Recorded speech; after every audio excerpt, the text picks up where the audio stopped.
Latino folk singer is dead after she was attacked by a pair of coyotes. What is the monkey doing? Tell me what the monkey... He hit your face off! We actually have a trainer in the water with one of our whales. If I show weakness, if I retreat, I may be hurt, I may be killed. Baby Azaria Chamberlain was taken by a dingo back in 1980. I was just on TikTok, and there's a creator on TikTok like who does a lot of videos. She has like a big snake. I don't know what kind of snake it is. It's like a big python. It could even be like an anaconda or something like that. But it's bright yellow, so it's probably some sort of banana python or something weird like that. And it's very sad that the python died. Apparently it died overnight, and the video was just this woman sitting on the ground with the python just like coiled up in her lap, and she's just wailing. She's crying and crying and crying, and it's obviously very sad. Like, it's sad that her pet died or whatever, and she's obviously very upset. But what's weird, like, she had to set the camera up first, right? She lives by herself. She had to set, she had to go downstairs, see the dead snake, set up a tripod, set up the camera, start recording, and then pull the snake out onto her lap and start crying. The internet's a funny thing. People will do anything for fame. Speaking of which, let's get into my White Boy podcast. Welcome back to Man Eaters, the only true crime podcast on the internet where all the killers are real animals. Whether it's scratchings, maulings, clawings, or whatever the last thing is, we're here to talk about it. Fucked up the intro. It's only been 53 episodes. Welcome back, everybody, to a very special episode, an episode I've been thinking about for like 6 months. I've been really excited for this one. I'm going as far as to say, I'm going to go out on a limb and say, this is a very special episode. We're going very true crimey today. You know, this is technically a true crime podcast. If you search the true crime tabs on Spotify or whatever, you'll find my show. It is technically a true crime podcast, but, you know, there's a lot of, you know, podcasts that are more true crimey. And I thought today I was going to try to compete with that. So today, we're bending the rules a little bit. This still relates to, you know, animal-human conflict, but we're kind of going the opposite way. We're talking about serial killers, human serial killers who had pets and who they loved. So a little bit of background, you know, like serial killers are, it's kind of, well, I'll get into this in the main story, but basically, you know, cruelty to animals is kind of like not a prerequisite to being a serial killer, but it is one of those factors that they look at in childhood and you go like, oh shit, yeah, like most serial killers do that, or a lot of serial killers do that, and that's basically, you know, one of the red flags that they look out for, along with like head injuries and burning stuff and pissing their pants and, I don't know, jerking off in public places. So today we're looking at a few serial killers and talking about their animals that they loved, and kind of looking at that juxtaposition and how they valued the life of their pets, but they clearly didn't value the life of the human beings around them. And we're going to get into that story very soon. But first, we're going to talk about the beef of the week. Moo. What's grieving me? What's pissing me off? You know what? I'm going to go ahead and say it. I am not a fan of hail. It's just angry snow. We just had a hailstorm where I am, and yeah, it came pissing down, scared the crap out of our cat. Like, I don't know where the cat is. I haven't seen the cat in a few hours. It could be hiding in the roof somehow. I don't know. So yeah, hail. Not a big fan. It's exciting, but it does property damage, and we at this podcast have a strong stance against property damage unless you are a Supreme Court justice. No, never mind. I don't even know if that joke makes sense. Basically, I'm saying it's okay to commit crimes against Supreme Court justices, which is probably not an ideal thing to say on a podcast if you have political aspirations, or if you just have any aspirations that involve working in society. What are we talking about? Oh, speaking of not working in society, let's jump into it. Today we are talking about Bleep, Mr. Muggs, and a whole other host of animals that were loved by serial killers. Let's just jump into it. So, animal cruelty, particularly when it involves torturing or killing animals, is considered to be a red flag for potential violent behavior in the future. Many notorious serial killers such as Jeffrey Dahmer, Ted Bundy, and David Berkowitz, aka the son of Sam, had a history of animal abuse before they escalated to committing violent acts against humans. Psychologists and researchers have studied the connection between animal cruelty and later violent behavior. They've found that animal abuse can serve as a precursor to acts of violence against humans. This pattern is often seen in individuals who display signs of psychopathy or conduct disorder, characterized by a lack of empathy, disregard for others' feelings and rights, and a tendency to engage in aggressive or antisocial behavior. Now, there are several theories that attempt to explain the link between animal cruelty and future violent acts. One perspective suggests that animal cruelty provides an outlet for individuals to exert power and control over a vulnerable being, allowing them to satisfy their sadistic tendencies or get revenge on others in society who have treated them the wrong way. By inflicting harm on animals, they experience a sense of domination and derive a pleasure from causing the suffering. Another theory emphasizes the desensitization effect of animal cruelty. Engaging in acts of violence against animals can reduce inhibitions and diminish empathy towards living creatures. This desensitization may progressively extend to humans, making it easier for individuals to inflict harm on people without remorse or guilt. It's important to note that, cruelty to humans, committing violent acts to animals or humans, is not a normal thing. In Nazi Germany, the majority of Nazi soldiers, they had to be fucking drunk or high to do a lot of the terrible things that they did. It is not part of human nature to act this way. So building up to it by committing acts of animal abuse is one way that they may desensitize themselves. Now, it is also important to note that not all individuals who engage in animal cruelty will become serial killers or violent criminals. Many factors contribute to the development of violent behavior, including genetic predispositions, childhood trauma, environmental influences, and mental health issues. Animal cruelty is just one potential warning sign amongst others that may indicate an individual's potential for escalating violence further. Efforts have been made to recognize the significance of animal cruelty in identifying individuals who may pose a risk to society.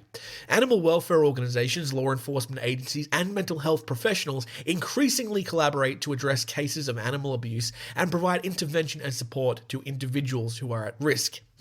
Now, interestingly, while many serial killers have a history of animal abuse and torture, some murderers are actually animal lovers, and not in the creepy sexual way. Maybe in some ways, but not today. Today we're looking at a few individuals who, while they reveled in taking human life, cats and dogs, they actually loved. We're talking about serial killers and the pets who loved them. So our first serial killer that we're going to talk about today is Dennis Nilsen, also known as the Muswell Hill Murderer and the Kindly Killer. He was a British serial killer who operated in London during the late 1970s and early 1980s. His early life was marred by a troubled childhood. He grew up in Fraserburgh, a coastal town in Scotland, and had a difficult relationship with his father, Olaf, who was an abusive alcoholic native to Norway. So what happened was during a war, a lot of Norwegians came over to this little town called Fraserburgh, and Fraserburgh was like one of those very small, I don't know what you call it. I'm going to just, for lack of a better term, call it an incest town. It had like 40 guys living there, not a lot of people, so everyone just slept with each other. So when you had all these Norwegian hot, sexy guys walking in, like, oh yeah, could you give me a muscle massage? I'm very sore from fighting Hitler. That's there were a lot of fucking blonde-haired babies born, and Nilsen was one of them. Nilsen described his father as a strict disciplinarian who would physically punish him. Nilsen, Dennis, pick up your... No, that's not a Scottish, Norwegian. Dennis, pick up your Lego blocks. I step on a Lego block. Bad. These experiences had a lasting impact on Nilsen's psyche and contributed to his feelings of isolation and detachment. In 1961, Nilsen joined the British Army and served as a cook in the Royal Army Catering Corps. He was stationed in various locations, including Germany and Yemen. During his military service, Nilsen began to explore his homosexuality, although he struggled with accepting his own sexual orientation due to societal attitudes at the time. He is not the only serial killer that suffered from that, by the way. Jeffrey Dahmer is another one I can think of off the top of my head. After leaving the army in 1972, Nilsen moved to London and started working for various jobs, including as a police officer for a very brief period. It was during this time that he began his series of murders, which would span from 1978 to 1983. Now, Nilsen's crimes were centered around his home at 23 Cranley Gardens in the Muswell Hill area of London. Nilsen's victims were primarily young men who he met in bars, pubs, or on the street. He targeted those who were vulnerable, often struggling with homelessness or substance abuse issues. Nilsen would invite these men into his home where he would ply them with alcohol before strangling them to death. He then retained the bodies for an extended period, engaging in acts of necrophilia and conducting experiments in order to preserve them. Now, rather than disposing of the bodies, Nilsen opted to keep them in his house for extended periods of time. He placed the corpses under floorboards or stored them in cupboards, meticulously caring for them and engaging in conversations with them. When decomposition became too advanced, he would either dismember the bodies and dispose of the remains by burning them in a bonfire or by boiling them and flushing them down the toilet. All of this happened while Nilsen was living with Bleep, a crossbreed collie that Nilsen had co-owned with an ex-partner. Bleep was a beautiful little dog. He's very cute. Nilsen did unspeakable things to the young men and boys and to their corpses after he'd killed them, but Bleep was always kept in excellent health. He was walked daily, fed well, and loved. On one terrible occasion, Bleep revived a young man that Nilsen had strangled to quote-unquote death. Bleep was licking the man's face, and Bleep accidentally roused him. Nilsen went on to pretend that the guy had just passed out after strangling himself on the zip of his sleeping bag. It's not a stretch to say that Bleep saved the 21-year-old's life, but things were not going to end so well for the innocent little border collie. Now, one thing that you might be thinking, this guy killed people, left their bodies in his house to rot. Did Dennis ever think of feeding the bodies to his dog as one way of disposing of the bodies? Now, the answer is no, thankfully. But it's not out of any kind of squeamishness on, fucking with a human body. As you might have guessed by the whole boiling and shoving him in the toilet thing, he didn't really give a fuck about the bodies. Nilsen later said that he never fed Bleep the meat because he was concerned that feeding the dog the rotting flesh of a human being could make Bleep sick. Which is like, it's such a weird mentality, but I guess that's at least one good thing that he thought of. Nilsen's crimes were discovered in 1983 when a drain outside his house became blocked due to human remains. A plumber was called to fix the issue and discovered gruesome evidence and alerted the police. The story of how this guy got caught is so goddamn funny, by the way. So for years, I'll go back and tell a little bit more. Originally, Nilsen had a house, basically, with a back courtyard where he could just burn the bodies. He was very brazen about it. He would just start big bonfires and throw a body on, and he would just throw tires on to sort of disguise the smell. And he would do that all day, and people were just like, oh yeah, that weird Scottish guy is just having a bonfire again. No one really, discovered it. He got evicted from that place, and so he had to move to this apartment in Muswell Hills, and he did not have access to a garden anymore. So what he sort of came to do was he would store the bodies, and then he would chop them up, he would boil the flesh off the bones, and he would flush all of the rotting human remains down the toilet.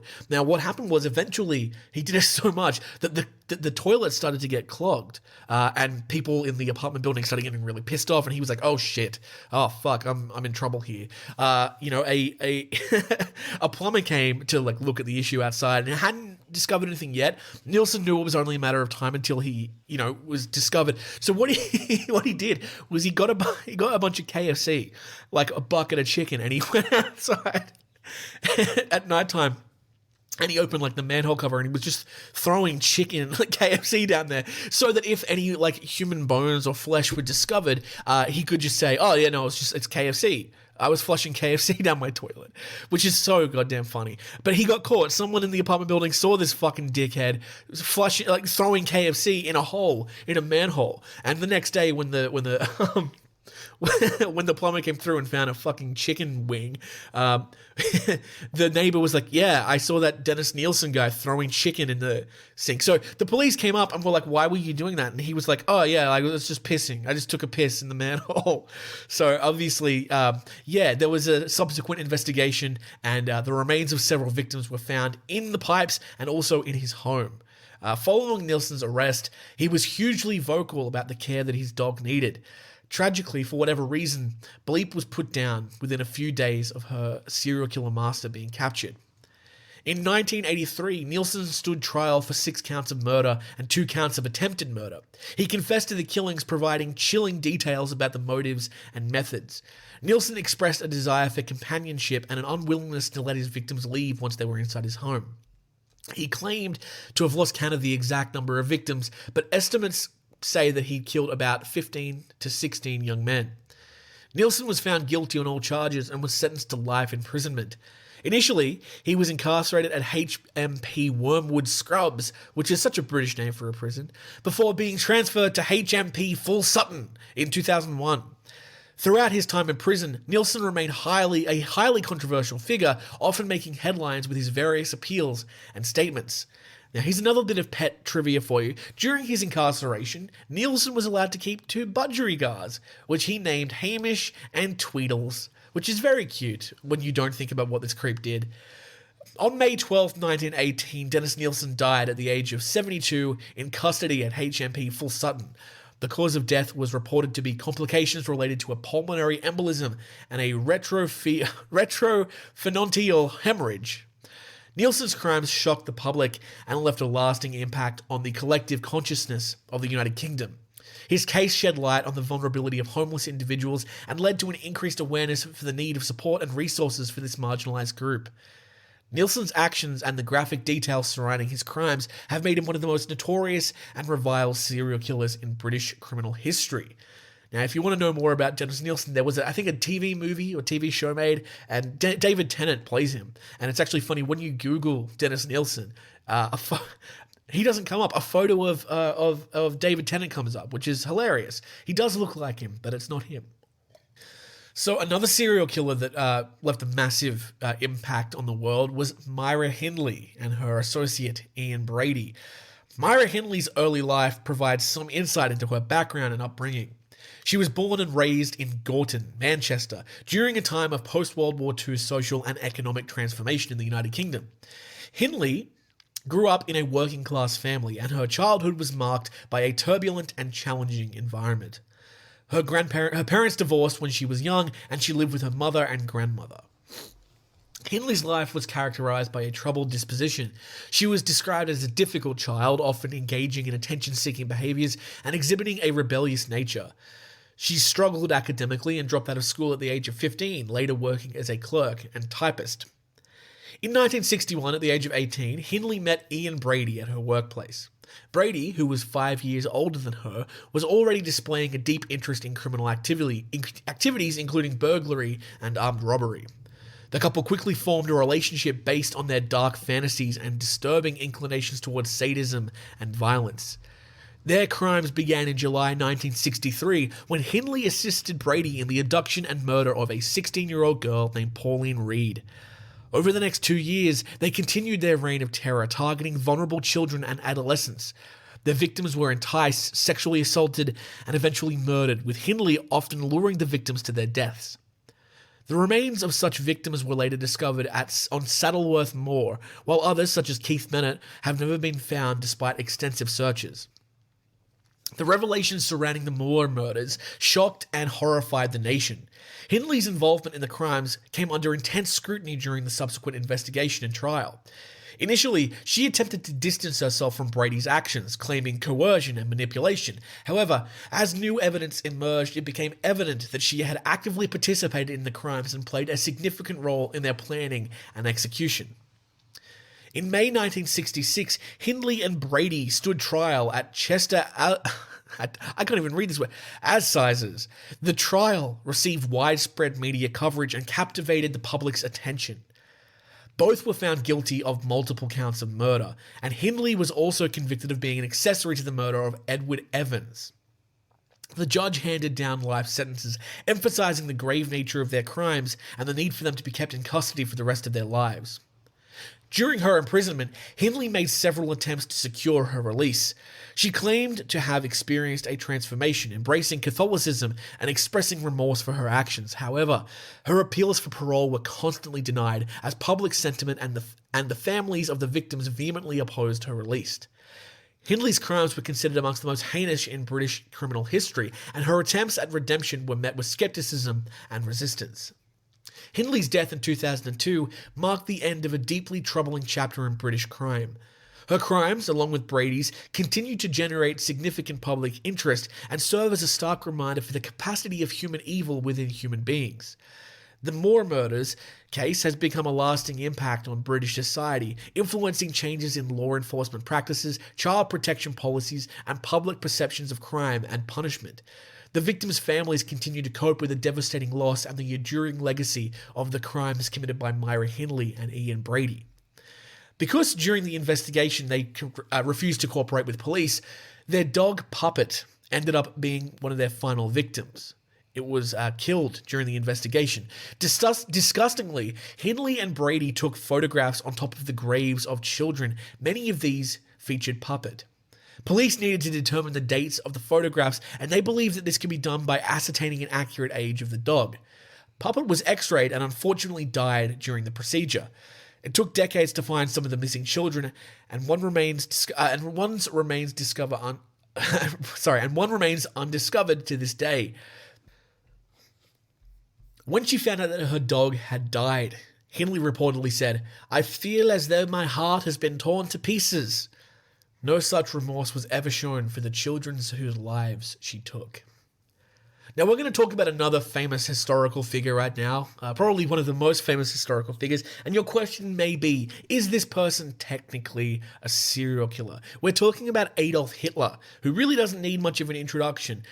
Was he a serial killer? Did he kill anyone personally? I don't know, but he is responsible for the deaths of millions of people. I think he qualifies for this piece of shit list that we're doing here. So you all know about Adolf Hitler. He was the biggest dickhead in history, biggest understatement of the year, he did some bad stuff. He killed a couple guys. He killed some Jews. Too many Jews, if you ask me. But we're not talking about Hitler. We're talking about his dog. Hitler had a dog. His name was Blondie. He was a German shepherd, of course. Blondie was given to Hitler as a puppy in 1941 by Martin Bormann, one of Hitler's close associates and members of his inner circle. Hitler became quite attached to Blondie and considered him a loyal companion. Blondie often accompanied Hitler to the Wolf's Lair, Hitler's military headquarters in East Prussia, and other locations. Hitler was known to have a fondness for dogs and treated Blondie as a pet rather than a working dog. He would play with Blondie, taking him for walks, and even allowed him to sleep in his bed. Blondie gained a level of prominence due to his association with Hitler. He was frequently photographed with the Nazi leader, and the images were used for propaganda purposes to humanize Hitler's public image.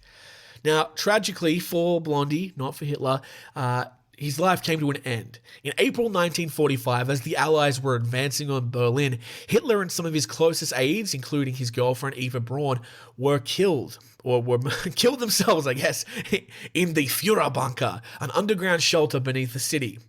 On April 29th, 1945, a day before Hitler and Eva Braun committed suicide, Hitler ordered his personal physician, Dr. Ludwig Stampfeger, to euthanize Blondie. The exact method is disputed, with some accounts suggesting that Blondie was given a cyanide capsule similar to one used by Hitler and Braun, while others claim he was shot. Some people like to assume that the cyanide pill was a test to make sure that Hitler and Eva Braun's pills were going to be effective in killing them. Following Blondie's death, Hitler and Eva Braun took their own lives. Blondie's story serves as a reminder of Hitler's personal life and the complex relationship he had with animals. If you don't know this, Hitler was actually a vegetarian. He did not like violence towards animals, which is, again, such a weird juxtaposition with what he did to human beings in his lifetime. And we know he didn't view Jewish people or gypsies or gays or blacks as people. He viewed them as less than people. But presumably he still viewed them at least on par with animals. So it is interesting that he treated them so poorly when treating animals, and especially Blondie, with such respect and reverence. Now, while he displayed affection and care towards Blondie, it's important to recognize that Hitler's treatment of animals should not overshadow the immense human suffering and atrocities he committed during his life. That is something that's going to be similar for our next person. We are talking about another person who maybe you wouldn't call him a serial killer, but I would definitely say he's a mass murderer. We're talking about Jim Jones, the cult leader of Jonestown, probably the most famous cult leader in history, unless you count like L. Ron Hubbard and Scientology as a cult, which I do. Okay. The story of Jim Jones and Jonestown is a complex and tragic tale that provides valuable insights into the dynamics of cults and the dangers of unchecked charismatic leaders. Very similar to Hitler just before. Jim Jones was born in 1931 in Indiana. Initially, he started his religious career as a Methodist minister. However, he soon established his own religious group, the People's Temple, which combined elements of Christianity, socialism, and racial equality. The People's Temple gained popularity for its messages of social justice and its commitment to helping the disadvantaged. Jones used his charisma and persuasive abilities to attract followers, drawing a diverse group of people, including those seeking a sense of purpose, marginalized individuals, and idealistic young activists. The cult gradually evolved into a highly controlling and isolated community under Jones's iron grip. He demanded absolute loyalty and enforced strict rules using fear and manipulation to maintain his authority. Before the cult really got its feet off the ground, Jim Jones needed to make money while he was trying to run this stuff. This is such a funny piece of trivia. Jim Jones actually made a living. He sold spider monkeys to people. He would import them from India, and he would import them from India and he would sell them for about $60, which in today's money is about $200. Which, $200 is not nothing, but it's pretty cheap for a fucking spider monkey, which is pretty amazing. I tried really hard to find. There's a tape. There's a website called the Jonestown Institute. You can look this up yourself. It's a fantastic resource about Jonestown and has all the transcribed tapes from Jonestown and a lot of other stuff throughout his life. There's one in there. I know it's in there because I've heard it before. I couldn't find it, but there's a woman talking about how Jones tried to sell her monkey. She had already had a monkey, and the monkey hung itself. I don't know how. She says it so nonchalant. She's like, well, I needed another monkey because my first monkey, he hanged himself. What's happening in your house? How low is the quality of life? How is the standard of living in your house so low that spider monkeys are fucking committing suicide in your house? Don't sell her any more monkeys, Jim. That was Jim's first sort of interaction with animals. Well, I shouldn't say it's his first. He did kill a puppy when he was younger. He was a great organizer. He was a community organizer. When he was really young, I think he was only 15 or 14, he created a basketball tournament. He was not a good sportsman, but he liked organization. So he organized a basketball league from all the towns around his place, and it was a success. It ran really smoothly. People loved playing. But then at one of the meetings, he led a puppy into a trapdoor and it fell to its death and died. And after that, the whole thing fell apart. People didn't want to hang out with him anymore, strangely enough. Yeah, so he's had some interesting interactions with animals, but he has one animal in particular, which is quite interesting, which we'll come to in a little bit later. But firstly, let's talk about their trip to Guyana. So in 1977, under mounting scrutiny and investigations into allegations of abuse, Jones relocated the People's Temple to Guyana in South America. There, he established a settlement called Jonestown, which was intended to become a self-sufficient utopian community. However, Jonestown soon became a place of isolation, deprivation, and psychological and physical abuse. Reports of the conditions and treatment within Jonestown eventually reached the United States, leading to growing concerns about the welfare of its residents. In November 1978, U.S. Congressman Leo Ryan and a delegation, along with journalists and concerned family members of Jonestown members, traveled to Guyana to investigate the situation. During the visit, some Jonestown members expressed a desire to leave, seizing the opportunity presented by Congressman Ryan's visit. However, as they attempted to depart, they were ambushed and attacked by armed followers of Jim Jones. Congressman Ryan, several journalists, and a defector from the cult were killed in the attack. Fearing the consequences of the assault on the visiting delegation, Jim Jones made the fateful decision to orchestrate a mass murder-suicide. On November 18, 1978, he ordered his followers to drink a concoction of cyanide-laced Flavorade, Flavorade, not Kool-Aid. Over 900 people, including children and infants, lost their lives in the tragic event. The Jonestown massacre shocked the world and prompted widespread scrutiny of cults and the dangers they posed. It highlighted the vulnerabilities of individuals susceptible to manipulation and illustrated the immense power that a charismatic leader can wield. The tragedy sparked discussions about the need for stricter oversight of communal and religious organizations and led to reforms in the United States. The legacy of Jonestown serves as a haunting reminder of the devastating consequences that can arise when charismatic leaders exploit the trust and loyalty of their followers. It has profoundly influenced the study of cults, psychology, and the understanding of group dynamics, emphasizing the importance of critical thinking, awareness, and safeguards against abusive practices. Now, one of the individuals who died at Jonestown was a chimpanzee named Mr. Muggs, and he was one of Jones's earliest, well, I can't say followers because it was a chimpanzee, one of Jones's earliest, let's call them family members. Mr. Muggs was a chimpanzee who was picked up from a pet store by Jim Jones and his family on the way back from Los Angeles on a trip in 1971 or 1972 when Stephen Jones was 11 or 12 years old. Stephen is Jim Jones' child. Despite rumors to the contrary, Mr. Muggs was not rescued from an animal testing lab or from a vivisectionist. He was named after J. Fred Muggs, a chimpanzee who, as his namesake did with the temple, acted as a mascot on the NBC's Today Show from 1953 to 1957. Mr. Muggs had a diaper on him when Jim brought him to the car, but it didn't stay on very long. He fouled the interior on numerous occasions on the way back to Redwood Valley, and as Stevens described it, laid waste to a number of rest areas en route. The chimp lived in Redwood Valley for a couple of years. He started off living behind a parsonage in a cage that had a small building connected to it where he would go to stay warm. The cage served as a second purpose as well. It was used for security with stairs to the top and a small building for 24-hour personal security details. A shortwave radio antenna was also located on a pole attached to the cage. Jim was, as you can imagine, not very humane with his new acquisition, often disciplining him quite physically, according to Stephen. Eventually, longtime temple member Joyce Touchette adopted Mr. Muggs, and the chimpanzee became a fixture of the Touchette household. He rode on the temple bus periodically, always in the care of Joyce.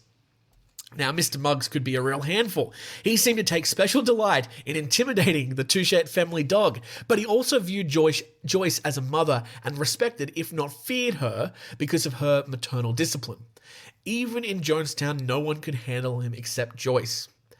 Muggs went to Guyana on one of the first charter trips temple members made in December of 1974.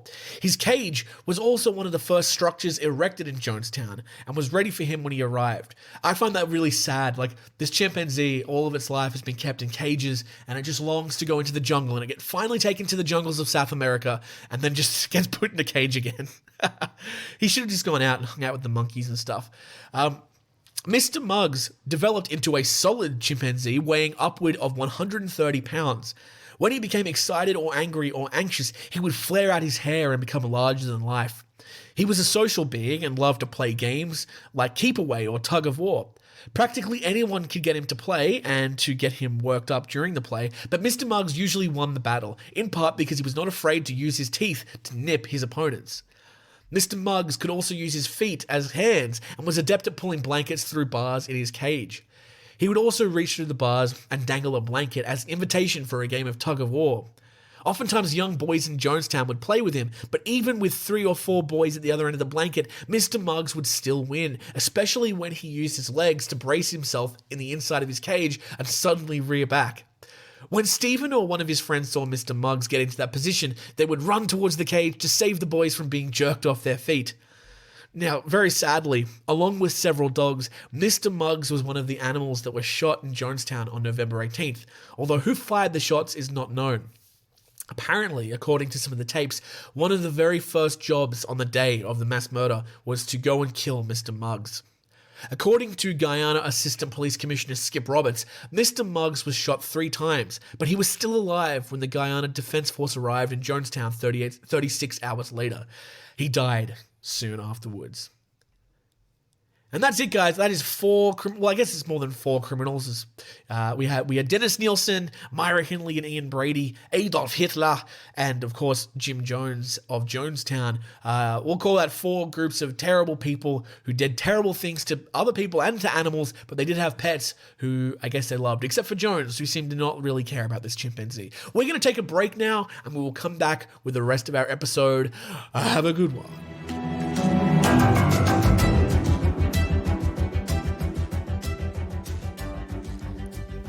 And we are back. I hope you found those stories about those serial killers and their pets interesting. I love true crime, and if I was to give you any unsolicited advice, it would be to go follow and listen to Last Podcast on the Left, the best true crime podcast, in my opinion. Also, My Favorite Murder is really good, but Last Podcast really tickles my gherkin.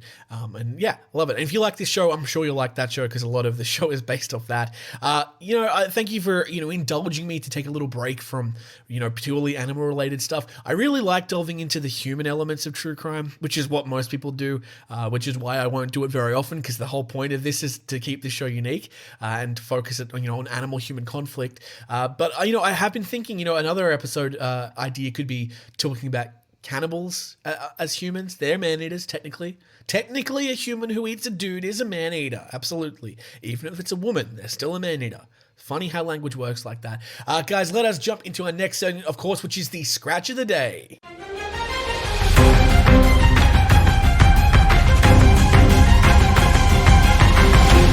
Scratch of the Day, of course, the segment of the show where we look at the news, all the animal attacks news for the past week, and we talk about them. As always, I don't read these ahead of time. I search for them, and we read them live. We have a few interesting articles, starting with one. A pregnant elephant has trampled its owner to death. The article reads, a pregnant elephant trampled its owner to death after it seemingly became agitated in severe heat. A 60-year-old man was trampled to death in Thailand while taking his elephant down to a stream, the Tiger reports. A witness to the incident, a 56-year-old, told the publication the elephant used its trunk to pick up the man and throw him down. She then trampled the man, news outlets report. Police officers found the man lying dead in the stream with broken legs and arms. The rest of his body was severely bruised. The female elephant is 5 months pregnant. Elephants are usually gentle creatures but can become extremely dangerous when provoked or threatened. While it is not certain what caused the elephant to turn on the man, officials and the man's wife believe she was agitated because of extreme temperatures. Thailand is currently experiencing a heat wave, with temperatures exceeding 104 degrees Fahrenheit in some places. Climate scientists have described it as the worst heat wave ever seen in April in Asia, and some people have been warned not to go outside because of extreme conditions. After the elephant attack, the elephant left the scene, but officials initiated a search for her. They were able to finally find her and tranquilize the elephant without harming the baby. This proved difficult because of her agitated state. In Thailand, elephants can be both wild and domestic animals. It's not uncommon for people to own elephants in this country. Around 60% of Thailand's elephants are captive, with about 60% of those captive elephants being used for tourism purposes. Other elephants may be kept for festival processions or heavy manual labor. Duncan McNear, the CEO of the non-profit Save the Asian Elephants, told Newsweek, this tragic incident is the latest in numerous cases of abused or stressed Asian elephants attacking humans, often fatally. Research by Save the Asian Elephants shows that nearly 1,000 people catastrophically are injured and brutalized by tourism elephants, and another 800 killed, many in Thailand. The travel industry neglects to explain to its paying customers that elephants are not wild animals and are highly unpredictable and dangerous when stressed or threatened. They cannot be trained by the vicious beatings and stabbings they routinely receive to do all manner of unnatural activities like riding, tricks, games, and selfies. The cruelty simply subdues them until they react, often violently. Save the Asian Elephants is based in the UK, working to ban advertising and sales of overseas venues where animals are abused for tourism. According to the man's wife, the elephant was purchased in March for 1.5 million baht, which is about $44,000 US dollars. It is not the first time extreme heat has been blamed for an elephant's violent behavior. In August, an elephant ripped its owner in half after it worked in extreme heat carrying wood. The 20-year-old elephant had stabbed its owner with its tusks. Some Asian elephants are used to carry logs and wood. These animals are known as logging elephants. The practice was banned in Thailand in 1982, but it still happens in some areas of the country. 4 months ago in Thailand, a man witnessed the extreme and heartbreaking abuse of mother and baby elephants covered in blood and crying as they were forced by stabbing to perform tricks at a village, one of thousands of unethical venues exploiting elephants. I think we should take a little side story here and listen. Let's see if we can find the story about the elephant that ripped an owner in half. That is insane. Okay, this is from 2022. Elephant rips owner in half after making him work in heat. An elephant ripped its owner in half after the animal was forced to carry wood in Thailand for a period of extreme heat. Police arrived at a rubber plantation in the Phang Nang province on Wednesday to find the body of 32-year-old man in a pool of blood. The 20-year-old elephant, named Pom Pam, had stabbed its owner with its tusks. The elephant had been carrying rubber wood in extremely hot temperatures when it attacked. Asian elephants are used to carry logs, yet we just read that. Let's see if there's any more information. The elephant was still standing over the man's body when authorities arrived at the scene. Officers sedated the elephant so they can investigate the body. The owner had been identified as the son of the former Cockcharon subdistrict mayor. His body was given to relatives for a funeral. Wow. Any other information here about this? No, it's a lot of the same sort of facts we just learned about that. Wow, that's crazy. Okay, so yeah, a pregnant elephant has trampled its owner to death. Only a year after an elephant ripped another man in half, both in Thailand, both during extreme heat waves. My parents have a photo that they cherish, I think from their honeymoon, of them in Thailand riding an elephant on its back on one of those little carriages, and it's obviously a memory they treasure. But they have recognized as the years have gone past that is just a cruel thing to do. Elephants are not horses. They are not animals that are designed to have weights on their backs. They are not animals that are designed for, manual labor. No animal is designed for manual labor, not even people, man. Why do we do this to ourselves, guys? We're people. We should just be out in the mud, jerking off and fucking and eating fruit. That's what we were made for. God would be so surprised if he came back to Earth and saw us have jobs. Why do we have jobs? Anyway. Yeah, poor story. It's nice that they were able to sedate the animals rather than kill them. Every time I read these stories where a person is killed by an animal, I'm forced to just expect, and then the police shot it in the fucking head or something like that. Which, I get it. I get that you can't let these animals just wander away, but it's nice that they were able to sedate these animals and I don't know, move them somewhere else. Because I think that the people in Thailand can understand, this elephant killed a dude. Why? Because it was 5 months pregnant and the dude was making it work in extreme heat waves. So, yeah. Anyway, there you go. There's a story. An elephant story. We love it. 2 weeks in a row, elephant stories. You're very lucky people. Okay. Our next story. Oregon man shoots a bear twice for attacking his chickens, but the same bear returns to attack him. That's a weird headline. It's very long. An Oregon man who shot a bear that had been harassing his chickens was attacked by the very same animal the following day. Craig Langford shot the bear on Tuesday evening after noticing the giant creature was disturbing the chickens he keeps at his home in La Grande, a city of about 13,000 in eastern Oregon. When Langford went out the following morning to try and search for the grizzly, he shot the creature a second time after encountering it near his property. On Owsley Canyon Road, according to a news release from Union County Sheriff's Office. Soon after the bear attacked Langford, the Sheriff's Office said. Deputies were notified of the attack just after 7:30 a.m. on Wednesday and immediately closed nearby roads and the neighboring Mount Emily recreation area, hoping to contain the injured bear and further avoid attacks. According to officials with the Oregon Department of Fish and Wildlife, wounded bears can be especially dangerous. That's true. The ODFW, bad acronym, very hard to say, is aware of at least 3 incidences where wounded bears attacked human beings who had shot but not killed them. None of these attacks, thankfully, were fatal. While bear attacks are rare, they tend to occur most when bears are wounded, when they are being fed by people and lose their natural wariness, or when they are surprised by people or other animals. With help from the USDA Wildlife Service, around 11 a.m., a bear consistent with Langford's description was spotted near the site of the attack, and here we go, euthanized.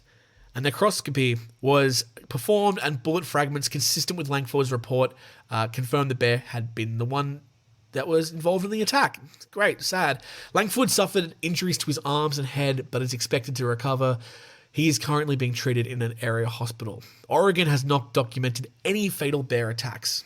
there you go. That's a sad story for the bear. The guy thankfully lived. He was defending his chickens. I get it. It's, it is kind of what it is.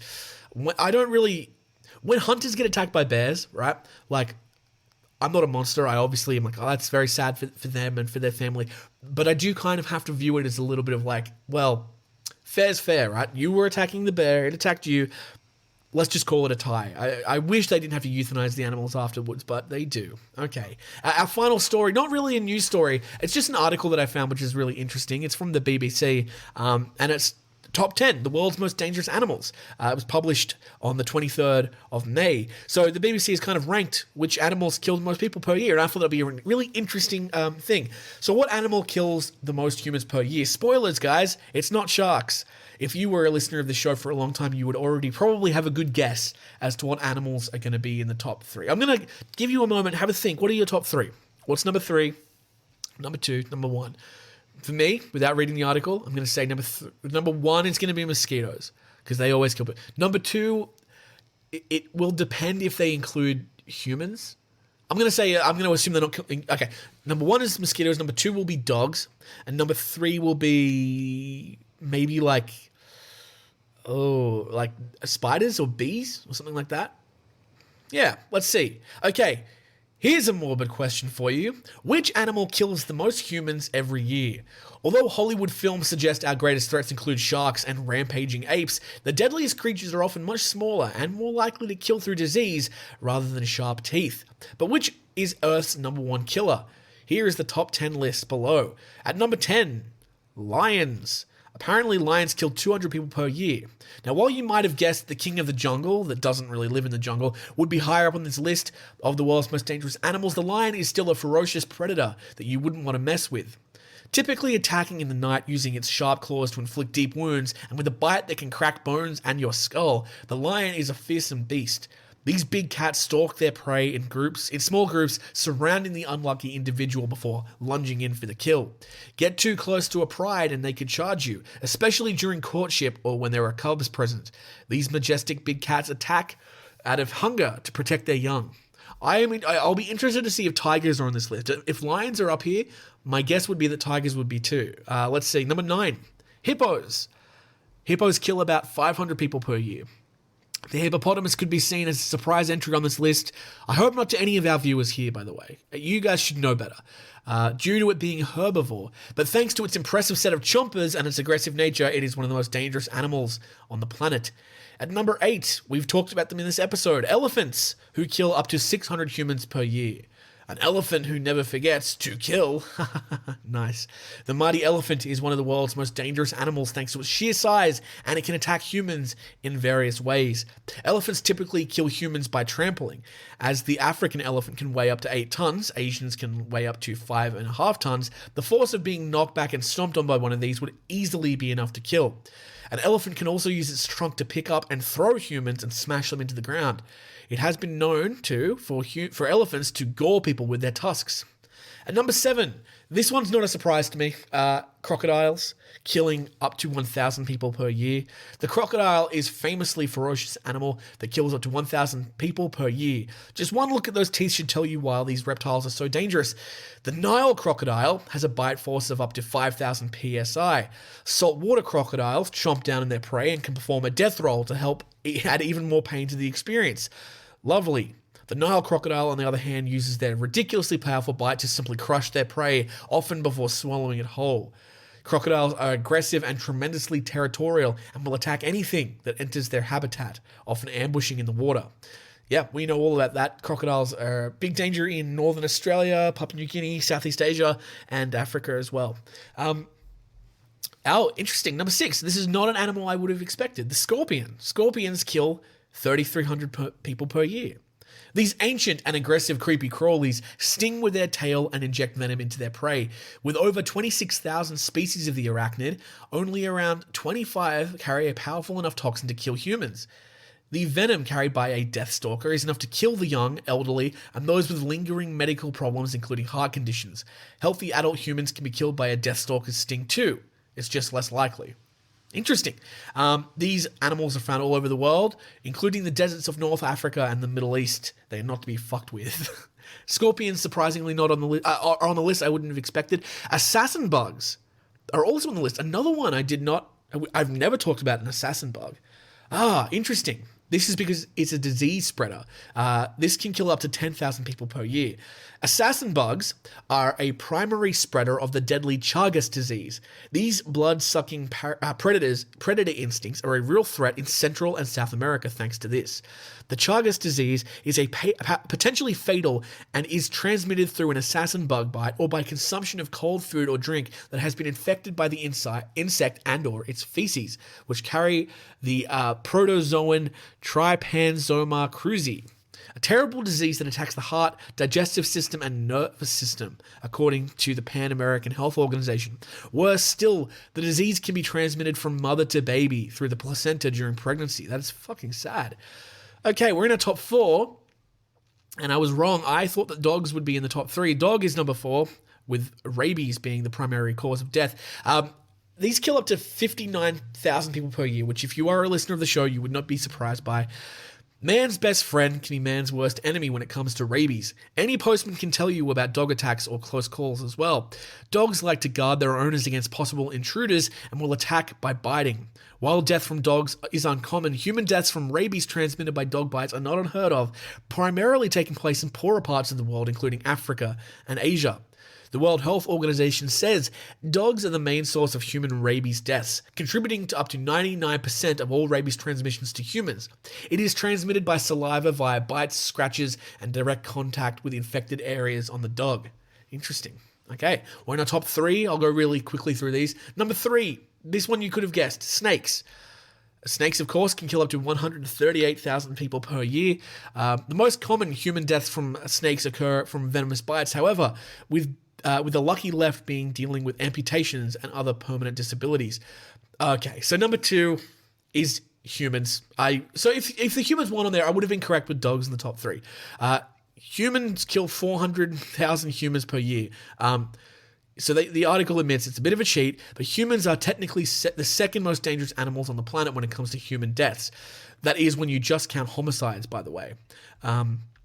Globally, 0.7% of deaths in 2019 were the result of homicide. In Latin America, homicide rates are higher than any other part of the world, with homicides accounting for more than 7% of deaths in El Salvador. Jesus, it's a lot. Humans aren't alone in killing their own. In the animal kingdom, it happens all the time. When we get true crime podcasts, When we get true crime podcasts about lions or chimpanzees is another thing entirely.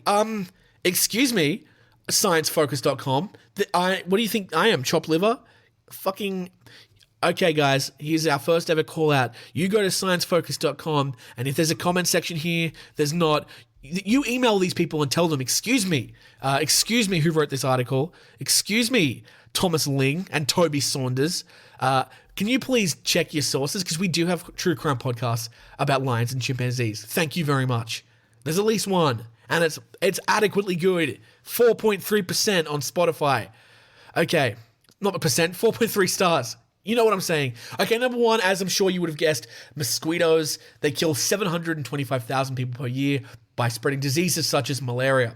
The most deadly animal to humans is the mosquito. This tiny little flying insect has been the cause of much death worldwide thanks to its spreading of malaria and has steered the course of human history on multiple occasions. According to the World Health Organization, malaria mostly spreads to people through bites of some infected females of Anopheles, mosquitoes, whatever. Malaria infections is particularly bad in Africa, where the region accounts for 95% of cases and 96% of deaths worldwide. It's best to avoid mosquitoes as much as possible by purchasing and installing a mosquito net if you're planning on traveling into areas where insects are an issue. There you go. Interesting. So let's just to recap. Let's go backwards. At number 1, mosquitoes. Number 2, humans. Number 3, snakes. Number 4, doggos. Number 5, assassin bugs. Number 6, scorpions. Number 7, crocodiles. Number 8, elephants. Number 9, the hippo. And number 10, the lion. Interesting. Tiger's not up there. Bear's not up there. Wolf's not up there. Yeah, wow. Interesting list. There you go. Thank you very much, sciencefocus.com, BBC's sciencefocus.com, except for you not acknowledging me. Everyone go and annoy them. I don't know. We'll figure out what we do. I know on Twinnovation, like, they would oink them out, they'd do the pig snouts thing, and I know that, like, Beyonce's things post a bunch of bees in comment sections just to be annoying. You can post a bunch of tiger faces for me, all right? Let's roar them out. Tiger face, go. Okay, we are up to our final segment of the day. We're going to do some beastly biographies for you now. Let's do it.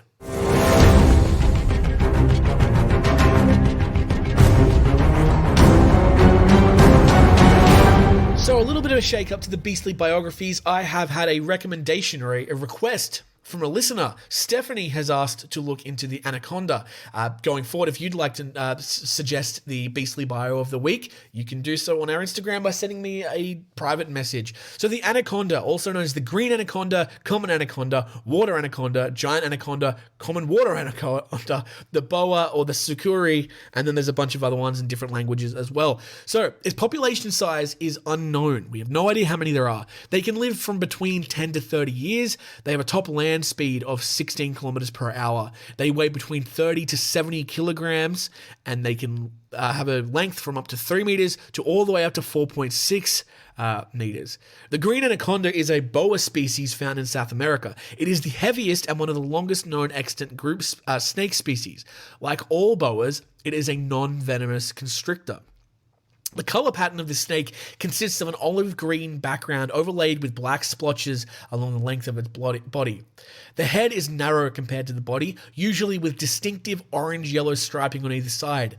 The eyes are set high up on the head, allowing the snake to see out of the water while swimming without exposing its body. The anaconda's jawbones splay open at the front because they are loosely connected. This also allows it to swallow large prey larger than the size of its head. The windpipe in its mouth allows it to breathe while swallowing its prey. Its largest organ is the liver. The digestion process takes many days to complete, and during this time, the anaconda behaves very sluggishly, just like me after I finish eating my KFC.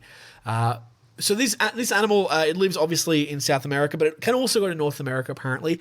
The country that it does live in is Brazil, and it lives in tropical moist forests and tropical savannas. So its lifestyle and habitat. They're nocturnal creatures, and they lead a solitary lifestyle. Being water-dwelling reptiles, anacondas are fast in the water while slow on land. So actually maybe that 16 kilometers per hour is probably in the water, not on land. Most of their lives are spent in the water, staying underwater for long periods of time.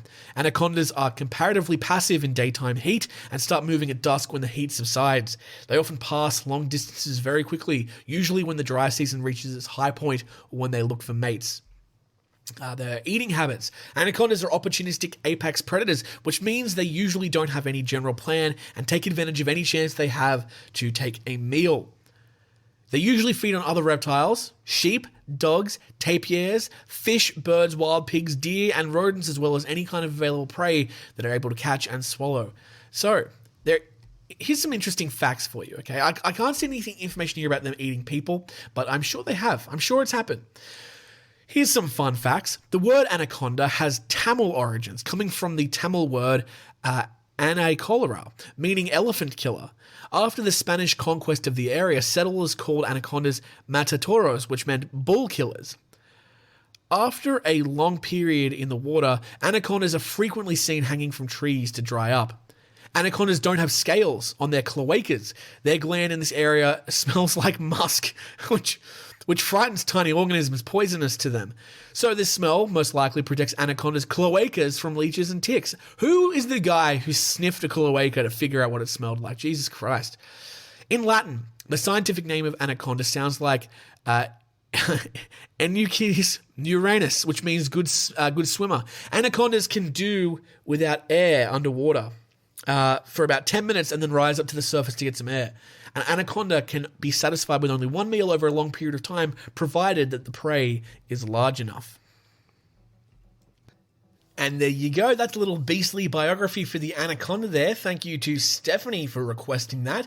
And of course, if you have an animal that you'd like to learn a little bit about, but you're too lazy to Google and you want me to do it for you, you can do that heading to our Instagram or send me an email. However you want to get in touch, please do. Thank you to everyone who's been doing that. Guys, that's the end of our episode, by the way. Thank you so much for listening. I know it was a bit of a departure from the regular animal content, but it was nice to talk about something a little bit different. But we will be back next week with an entirely animal-focused episode. Don't you worry. And then the week after that, we're going back to Cryptid Town. We have a Man-Eaters Killer Cryptid episode in the pipeline. I'm not going to tell you what it is in case I change my mind, but I am very excited. And I think, ooh baby, I think you're going to like it. Thank you so much for listening, everybody. What do we have to say? Let's thank you everyone who's been on the Patreon, patreon.com/maneaters. Of course, if you want to get in touch with me, you can go to maneaterspod@gmail.com, or you can send me a message on Facebook, facebook.com/maneaterspod, or on Instagram @maneaterspodcast, or of course, personally, you can follow me on Instagram